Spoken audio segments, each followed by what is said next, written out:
First on the agenda is our call to order. Commissioner Pleshnik, Present. Commissioner Regovich, Here. and Treasurer Mike Zurin here. Next, we have approval of the minutes for our meeting of January 11, 2024. Do I have a motion to approve the same without reading? Motion to approve. Second. All in favor? Aye. Aye. Aye. It is unanimous. Minutes are approved. Do we have any old business before the committee? Any old business? Hearing none. In new business, our feature presentation is from Eileen Stanek with our Lake County Investment Strategy Update. Ms. Stanek. Thank you very much. And yes, happy spring. April showers better bring some May flowers, right? But any event, moving into the presentation here, certainly it's been a very bumpy ride, to say the least. You know, as we look at economic growth, clearly we've had some very surprisingly strong economic growth, but the expectations are that economic growth may slow down. And the expectations for slowing economic growth are really what has been driving, keeping intermediate to longer term interest rates down relative to short-term interest rates. The job market, of course, is one of the Fed's mandates, full employment. And just as the economy has exhibited strong growth, so has the labor market. We had the March jobs number come out. It was surprisingly strong, missed the estimates by 100,000 people. The 3-month average now stands at 276,000 per month, which is significantly off of the lows that we were experiencing as the job growth was much slower, where average job growth was about 210,000 jobs per month. Unemployment rate now stands at 3.8%. And when we think in terms of really what has been driving this strong job growth, it has been in the healthcare sector, as well as the government sector and the construction sector. And the construction sector, the job growth that we've experienced has been double what the average job growth has been over the past year. And we believe we can attribute that particularly to the infrastructure dollars that are being spent throughout the country. And as we know, a lot of that is being spent here in Ohio.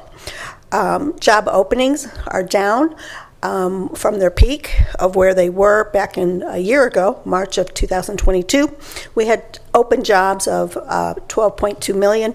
We're now down to 8.8 million.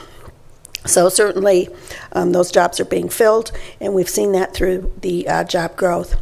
Inflation is the big gorilla in the room, because that is truly the factor that has been driving the Fed's movement of raising interest rates very swiftly in 2022 and 2023. And of course, as inflation had started to increase at a much lower rate, i.e. a period of disinflation, then the Fed pivoted their objective with pausing those rate hikes, as well as then starting to communicate that rate cuts would be in order.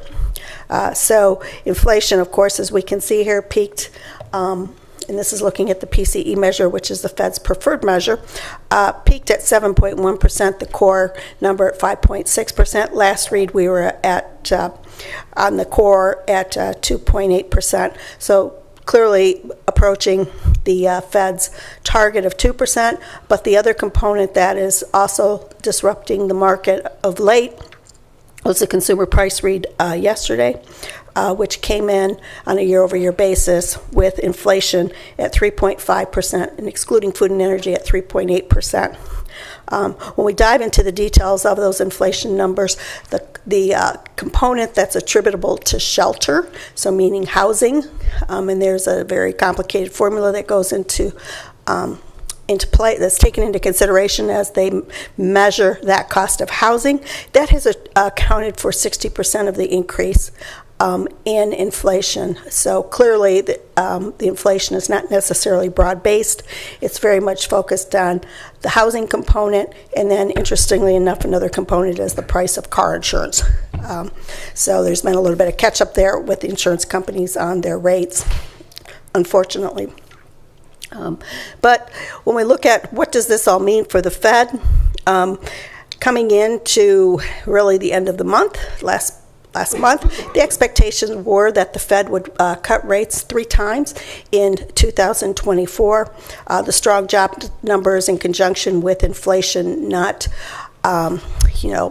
increasing at a slower pace has now contributed to the market's expectations moving to expect that we will perhaps only have 1 rate cut in 2024, and that first rate cut that we may see, instead of being perhaps in July, would be at the September meeting, and then the next cut would not be until starting in 2025. The expectations, though, do remain that, as still is not a matter of will the Fed cut rates, just still a matter of when will that occur. So clearly, market expectations, interest rates, the level of interest rates do change as these components vary. And of course, that volatility is then translates into what happens to interest rates. And so here we have U.S. Treasury rates at various points in time, starting out with January of 2023, then, which was kind of a low point, coming into then peaking in October of 2023, which is the turquoise line. Rates settled back down in January of 2024, and then, of course, the orange line shows where rates have moved up as they stood at the end of March, now being just 11 days into April, though, we have seen continued upward movement in interest rates, and we now have the 2-year Treasury bumping up against 5%, and the 5-year U.S. Treasury around a 4.60%. So these are approaching the highs that we experienced back in October of 2023. So it's not as though this uptick or kind of slowing of the pace of inflation is putting us at new highs on rates. We're just approaching, again, our highs that we experienced back in October of 2023.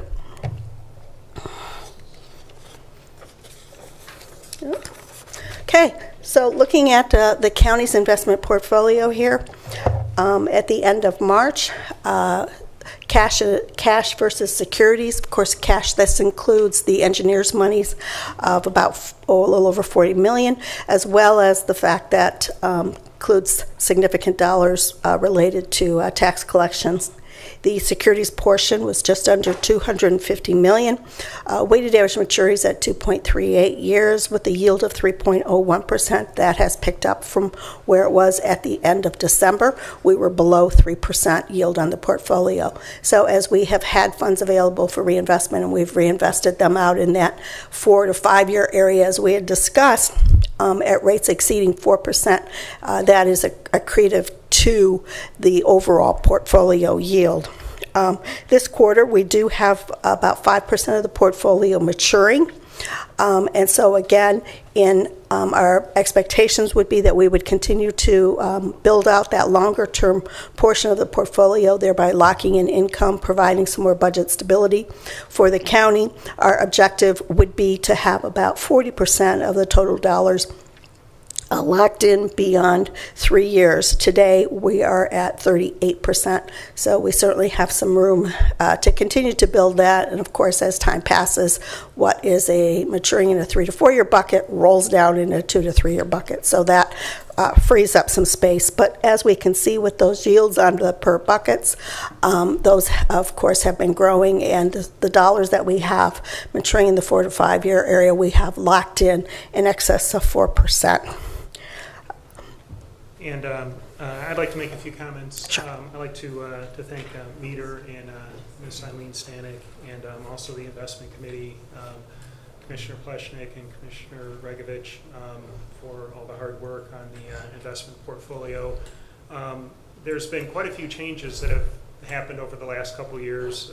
We've really looked at not only the treasuries and maturity dates and the maximizing investment, but working with local banks, CDs, which compared to an overnight rate, a CD could offer up to a 1 year fixed return, which is a significant difference than if you're looking at an overnight investment or a shorter term treasury.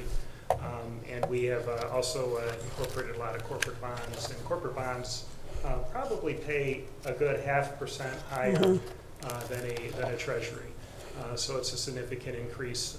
And I have some numbers which are really telling on what's happened over the last 3+ years with the investment portfolio. Last year, the investment return increased by about $12 million from 22 to 2023. But I have the investment numbers from the last 3 years. So in 2021, the county investment portfolio returned about $1.5 million. In 2022, it returned about $3.1 million. And in 2023, it was $15.2 million. And the projected return, if you look at the first 90 days return in 2024, the projected return for the county is $18.4 million. And that just offers so much to what the commissioners have to work with to serve the residents of Lake County. So I'm just thrilled and thankful to be part of the investment committee and all the hard work that everyone has done on it. Thank you, and Mr. one other comment I wanted to make. I thought this was really telling. The rates are very volatile.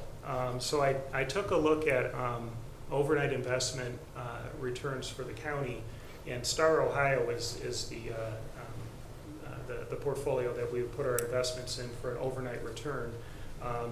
November 30th of 2023, it was 5.59%, and right now it's 5.45%. I know that's only 0.14 of 1%, but that is a significant change. And to be able to watch that and be prepared to invest in longer returns makes a significant difference for the return for the county. So thank you. Thank you, Mr. Excellent Treasurer. points. So I would certainly second Mr. Zern's comments that we're very grateful to Eileen Stanek and her firm for their help as we continue to restructure our portfolio in a way that is both fiscally responsible and safe for the taxpayer's investment, but also maximizing the return so that there's less of a local tax burden for what we need to do. I would only caution about projections that obviously the other factor, it's not just the interest rate, the balance is the other factor, and we can't predict how much the various entities that represent that balance, because remember the $600-some million in that portfolio is not all Lake County government proper. That includes all of the other associated Lake County entities like Lake Tran, for example, and many of them are spending their balances down considerably this year due to large capital projects. So we will certainly do everything we can on the investment end to maximize the return, but we need to acknowledge that that balance is not likely to be as high at the end of the year as it is right now. So we hope it's a good number and it will be the best number possible, but at the same time I don't want folks to get overly excited because that balance is likely to come down through the course of the year. So anything more, Ms. Stanek? No, that wrapped up my report, and yes, I concur with all of everyone's comments, and also greatly appreciate the opportunity to be part of the team that helps position the county from an investment standpoint in the best place. Thank you so much. Thank you. Any further discussion from the committee? Hearing none, I would entertain a motion to adjourn. Move to adjourn. Second? All in favor? Aye. Aye. We stand adjourned. We will be rolling right into the regular commissioners meeting, so as soon as Commissioner Hamercheck takes his seat, we will begin.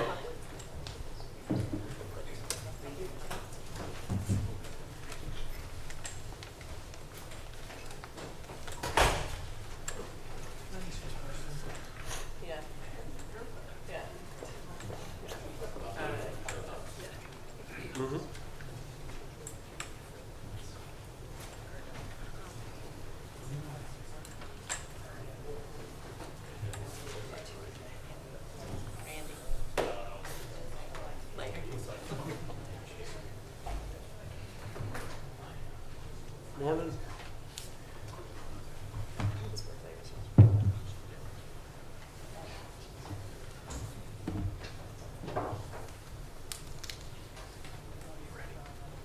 John, you ready? Indeed, sir. Thank you.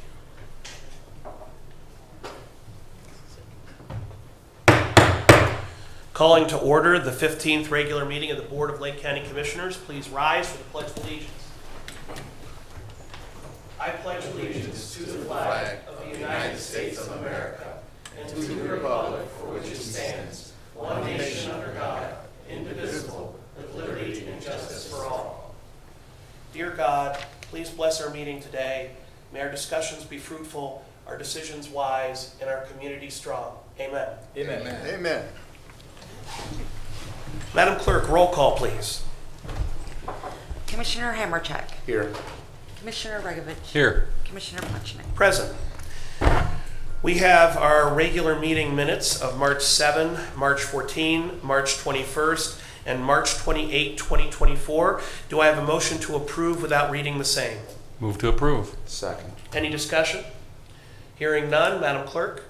Commissioner Hammercheck. Yes. Commissioner Regovich. Yes. Commissioner Plechnik. Yes. Next on our agenda is public comment. Any member of the public wishing to address the Board of Commissioners, please step forward, state your name and address, and you have 3 minutes.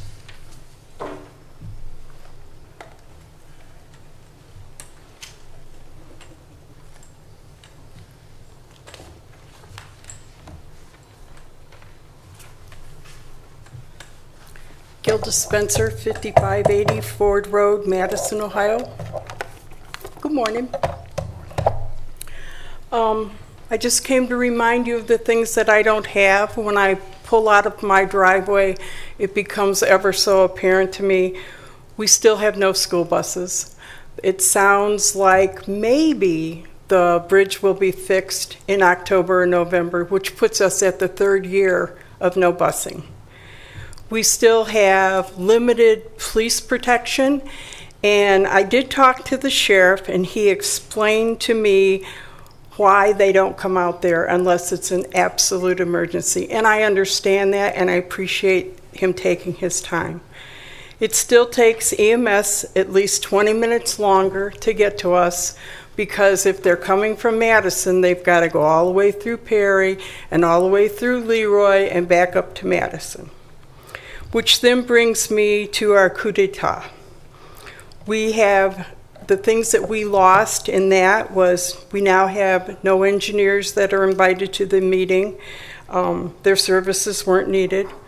We have lost our second public speech time. We have no question and answer, so there's no accountability. And I know that you said we could call you.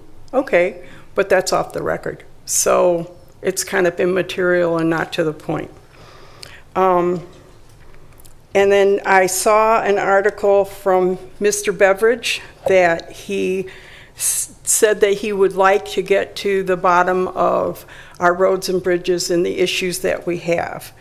Okay, so I'm thinking, did he not watch the commissioner meetings? Because it was very apparent in all those meetings that I came to what was happening meeting after meeting. And then I thought about this some more. Well, maybe he should check with his committee that helped get him elected and his largest donors, because they could probably tell him what happened.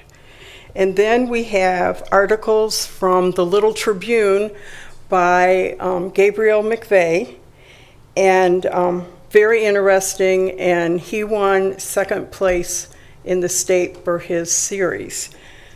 Which brings me to my point that our local newspaper, the big one that sends a representative every week, he would give them things that were being said and done, and the hierarchy chose to ignore it.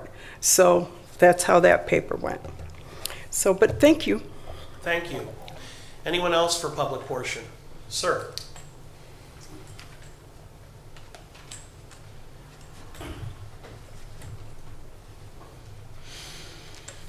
Hello, my name is William Martin.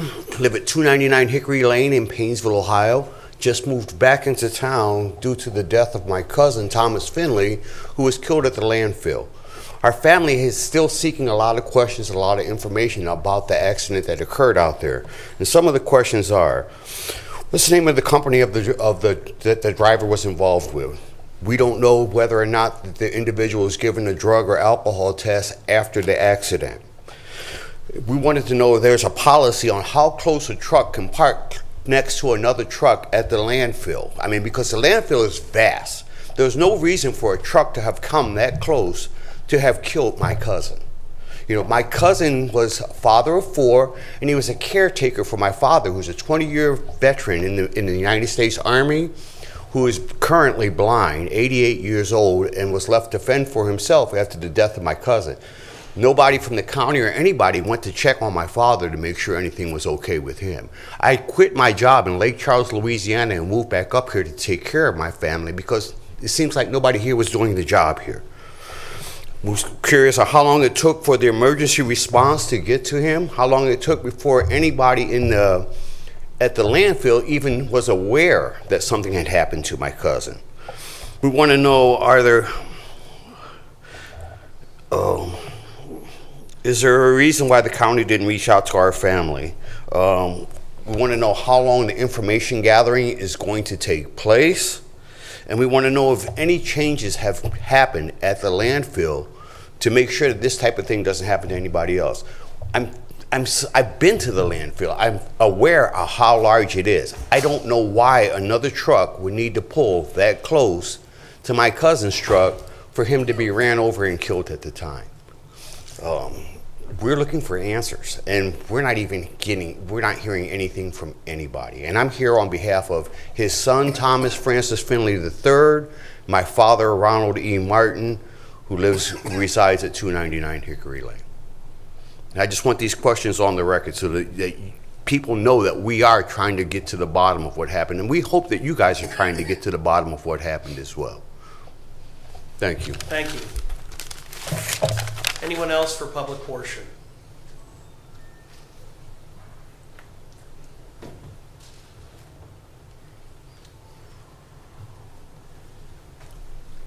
Good morning, everyone. My name is Reginald Black. I live at 200 West Jackson Street. I've been a resident of Lake County for a little over a year, and I'm just here to say I think Lake County is one of the best counties in the nation, guys. Keep up the good work. Thank you. Anyone else for public portion?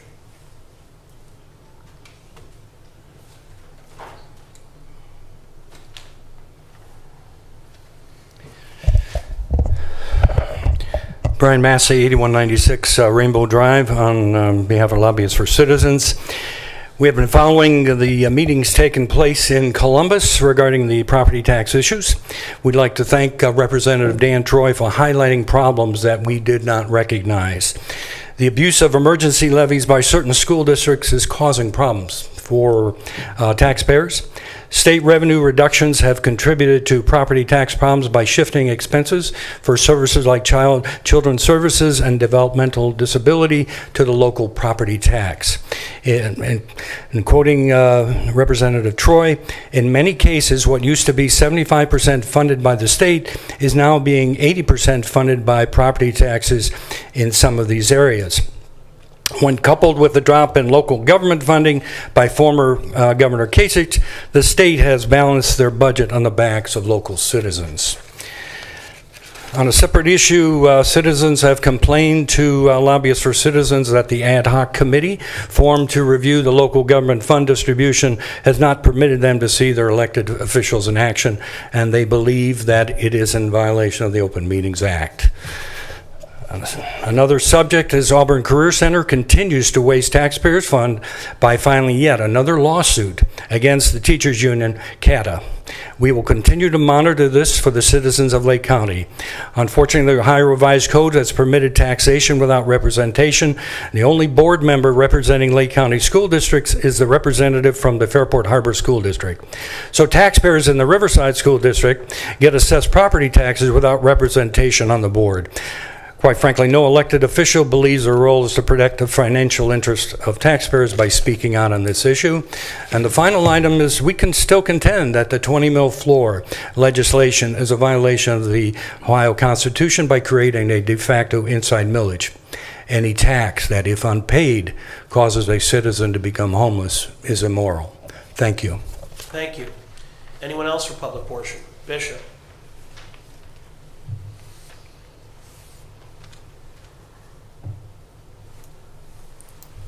George Mabel, 1049 Brentwood Drive, Pennsville, Ohio.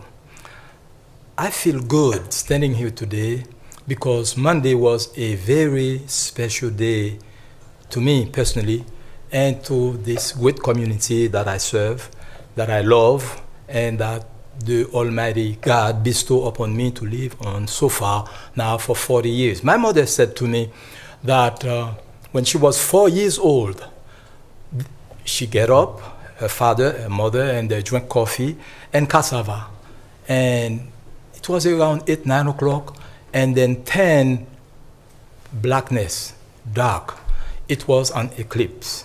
That was 98 years ago. That happened, and I checked that out. That happened in 1926. That made me feel so good to see how this community, the Northeast, the Lake County, everyone's eyes was looking up.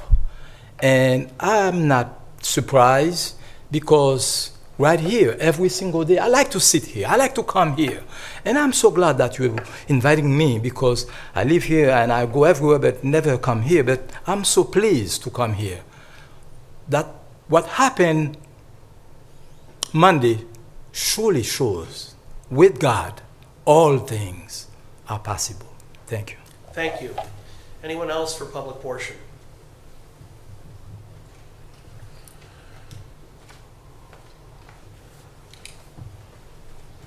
John Music, 45 Country Drive, Painesville Township. I just want to mention one thing. I mentioned it before the meeting. I just want everybody to hear this, that this came out on April 9th, where they're going to raise first-class stamps to 73 cents from 68 to 73. They've gone up over 36% in the last 4 years since 2019 when they were 50 cents.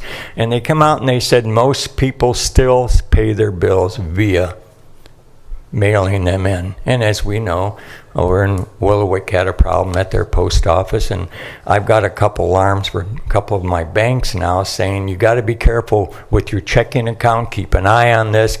When your banks are sending you literature and emails on this, that's scary. As you know, AT&T was hit, 70 million, over 70 million accounts were hit. And then United Health Group, theirs was hit, and it was over 13 million. You know, it isn't like you could put $100 underneath your mattress. You can't put that money under your mattress because it doesn't really truly exist in your hand per se. So all I am saying is this is what, you know, and they, like I said, they said most bills are still paid with via the mail. And the post office, and I know a lot of people that used to work there, and it isn't what it used to be. That's all I'll say there. So, you know, I just want to let them know that's just another step going forward that the people here are going to have a problem with. And just like earlier they talked about in the financial meeting, but one of the largest hiring is in the government entities. And, you know, and who pays for that? The taxpayers. So, you know, so be it, but I'm just saying this is what the people are dealing with, and I don't care what anybody says. Go grocery shopping and see how what you can buy. Like now, $1.50 at Dollar Tree and coming up, and so forth. Not $1.25. It's going to be $1.50 to $7. So this is what the people are really truly dealing with. So all I'm asking you is to spend our money wisely. That's all I'm asking. And not just at this meeting I say this. When I call DC, I say the same thing to them because I think there's a lot of waste and there's a lot of fraud out there. When you look out there and hear about all the entities that have received financial help, so much fraud is involved in it at all levels of government. So all I'm asking, and like I said, I support our jail 100%. We've got to give our sheriff the tools to do his job because right now we need law enforcement more than we've ever needed in my lifetime. I know that. Okay, thank you. Thank you. Anyone else for public portion? Hearing none, we will close public portion. Before we jump to resolutions, I just want to address the gentleman who raised the grave loss at the landfill earlier. We are deeply sorry for your family's loss. We're not in a position to answer these questions, as well as our sheriff's office, because they are formally tasked with the investigation. I want you to know that both our sheriff and his chief deputy are with us here today. Hopefully you can get contact information from them before you leave. And I know they'll do everything they can to share everything that they are legally allowed to with you, so you can better understand what happened to your departed family member. All of Lake County grieves with you, and we want to make sure you get the answers that you need for your family, and the sheriff's office will do everything they can to help. But with that, I would ask our clerk to begin resolutions. In the Utilities Department, resolution increasing appropriations and transferring cash within Lake County Department of Utilities Water Fund and Project Fund 595, Glenview and Tarbell Waterline Replacement Project 477W 2024. Move to approve. Second. Any discussion? Hearing none, Madam Clerk? Commissioner Hammercheck. Yes. Commissioner Regovich. Yes. Commissioner Plechnik. Yes. Resolution accepting a 3-year maintenance bond in the amount of $6,573 for a sanitary sewer extension for Pinecrest Road in Concord Township, job number 23-47. Move to approve. Second. Any discussion? Hearing none, Madam Clerk? Commissioner Hammercheck. Yes. Commissioner Regovich. Yes. Commissioner Plechnik. Yes. In Job and Family Services Department, resolution approving Lake County Department of Job and Family Services vouchers date of warrant April 19th, 2024, in the amount of $628,629.05. Move to approve. Second. Any discussion? Hearing none, Madam Clerk? Commissioner Hammercheck. Yes. Commissioner Regovich. Yes. Commissioner Plechnik. Yes. In the Commissioner's Office, resolution accepting a grant and authorizing execution of a 2023 Coverdell Grant Agreement, subgrant number 2023 PC NFS 7802, in the amount of $38,935.39 between the Lake County Board of Commissioners on behalf of the Lake County Crime Laboratory and the Office of Criminal Justice Services, effective January 1st, 2024 through December 31st, 2024. Move to approve. Second. Any discussion? Mr. President, question. Mr. Commissioner, yes? For legal, just want to give a little background on that, just to demonstrate that our crime lab does in fact seek as many outside dollars as possible. That's correct, Commissioner. Our crime lab is always looking for various grants, and this is an annual grant that will go towards the drug chemistry department. Thank you, sir. Thank you, Mr. President. Thank you. Any further discussion? Hearing none, Madam Clerk? Commissioner Hammercheck. Yes. Commissioner Regovich. Yes. Commissioner Plechnik. Yes. Resolution approving plans and specifications and authorizing advertising for bids for the Grand Ridge Point Drive Storm Sewer Outfall Repair Project in Concord Township, Ohio. Bid opening May 8th, 2024. Move to approve. Second. Any discussion? Hearing none, Madam Clerk? Commissioner Hammercheck. Yes. Commissioner Regovich. Yes. Commissioner Plechnik. Yes. In the Finance Department, resolution approving payment of bills as listed on the Commissioner's Approval Journal in the amount of $3,254,557.32. Move to approve. Second. Any discussion? Hearing none, Madam Clerk? Commissioner Hammercheck. Yes. Commissioner Regovich. Yes. Commissioner Plechnik. Yes. Resolution approving purchase orders as listed on the Commissioner's Purchase Order Approval Journal in the amount of $1,943,039.95. Move to approve. Second. Any discussion? Hearing none, Madam Clerk? Commissioner Hammercheck. Yes. Commissioner Regovich. Yes. Commissioner Plechnik. Yes. Resolution increasing an appropriation for a non-general fund account. Move to approve. Second. Any discussion? Hearing none, Madam Clerk? Commissioner Hammercheck. Yes. Commissioner Regovich. Yes. Commissioner Plechnik. Yes. Resolution transferring appropriations within various general and non-general fund accounts. Move to approve. Second. Any discussion? Hearing none, Madam Clerk? Commissioner Hammercheck. Yes. Commissioner Regovich. Yes. Commissioner Plechnik. Yes. With the conclusion of resolutions, it's time for departmental reports, beginning with utilities. No report today, Commissioner. Thank you. Thank you. Job and Family Services. Thank you, Commissioner. Just a couple of things this morning. As everyone is aware, April is Child Abuse Prevention Month. I see a lot of blue ribbons in the room today, so thank you for everyone who is wearing blue ribbons. I've noticed a lot of them today. I also wanted to thank everyone who attended The reverse raffle held on Saturday, sponsored by our Foster Parent Association. Several folks in the room, including two of our commissioners, Commissioner Plechnik and Commissioner Regovich, attended. So thank you to everyone who supported our Foster Parent Association in attending that raffle. Many of you may have noticed that across the street right now at Job and Family Services, there are 1,000 blue pinwheels planted in the ground. Those pinwheels represent each child that we worked with over the last year, and the bright and happy childhood that we want all of the children in Lake County to have. So again, I just wanted to thank the community and all of the officials for supporting the work that we do at Job and Family Services every day. Thank you. Next, our County Administrator, Jason Boyd.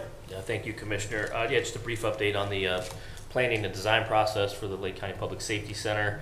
We continue to have our weekly meetings every third week in person. We are at the 50% design development stage. And as folks know, I kind of use the 9-inning baseball analogy, so we're probably in about the third or fourth inning of the design process. We are anticipating a design estimate of 50% probably in mid-May. The 50% package was submitted last Friday.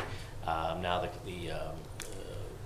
Gil Bain and the team assembled will start to price those designs, albeit at 50%. And that's the development package, the bid package process that we are undertaking is the bridging design build, which is a quick reminder. We have brought on not only our designers, our project manager, but also the proposed general contractor early in the game to vet the design from a constructability, practicality, and market scenario early on, as opposed to the traditional method, which is design it, put it in an envelope for 30 days, and have people bid on it. This is a much more productive manner in a project of this scale. So mid-May, we'll start to have we'll have that 50% design estimate. Where we are today in the design, we're starting to see the building come out of the ground from a rendering perspective. We want a civic presence on Erie Street, so picture not the current jail, but picture Morley Library. Picture a more civic presence with brick, the landscaping, etc. We're really happy with where this is going. We'll be able to share some images coming up. We have to work with the city, obviously, and make sure we're checking all their boxes as far as the local zoning code, historic ordinances, height, landscape buffering, etc. So we're working through those variables right now, but we're excited. I speak for the sheriff, I think, on this one. He is excited with what the building, the presence on Erie Street looks like. It will not look like a jail, a public. It'll be a product that we are proud of. Furthermore, right now, our call yesterday dealt with security electronic components.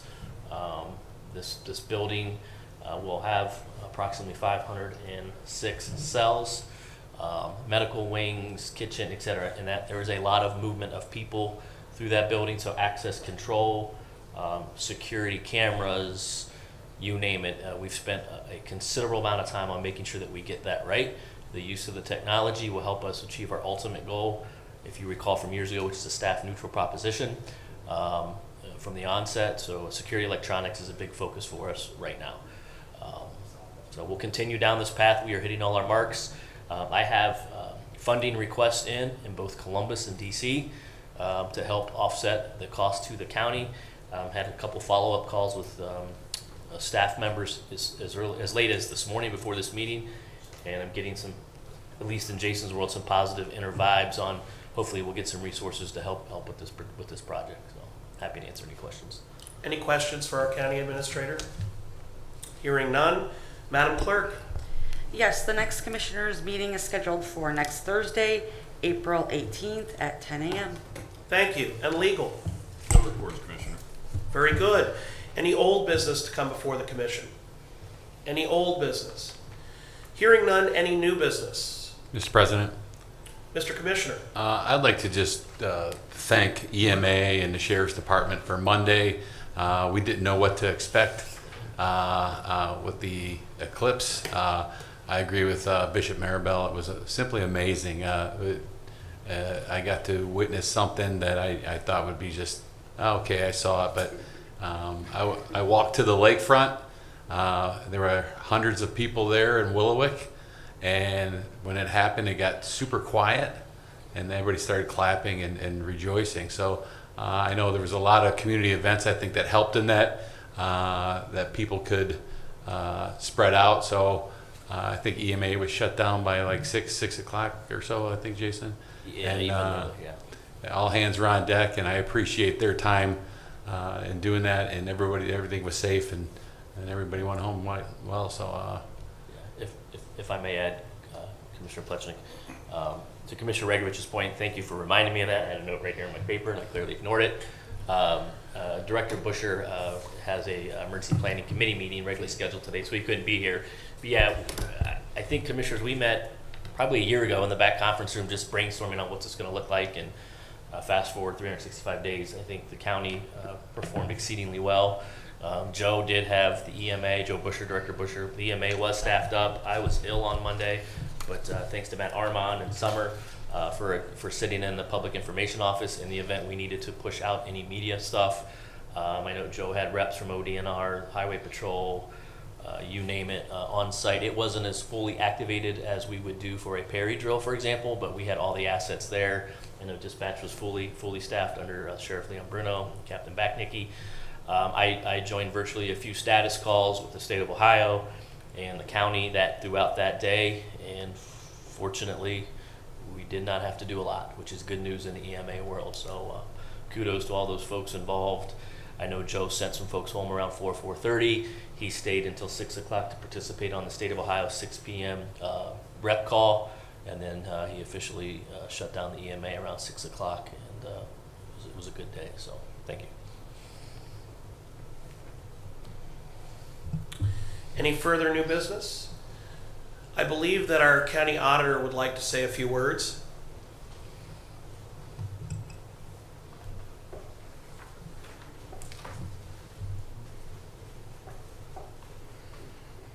Thank you, Mr. President. Good morning, Commissioners. I just wanted to give a real quick update on, there's been some discussion, I know, as of late regarding the LGF work that's underway for Lake County. There is a committee working on a new formula. Commissioner Hamercheck is a part of that committee. And as part of that, the Budget Commission is going to have a public hearing on May 16th at 6 o'clock at Auburn Career Center in their little presentation auditorium.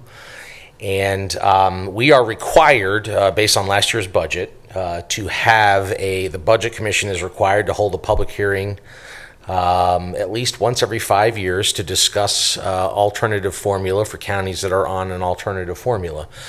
So we must have this meeting this year under the law, and so deemed it probably important to go ahead and have this public hearing now, as the work on the ad hoc committee is hopefully getting close to being completed with something to present to all the subdivisions and the public. So I just wanted to come and let you know that that meeting would be taking place on that date and that time.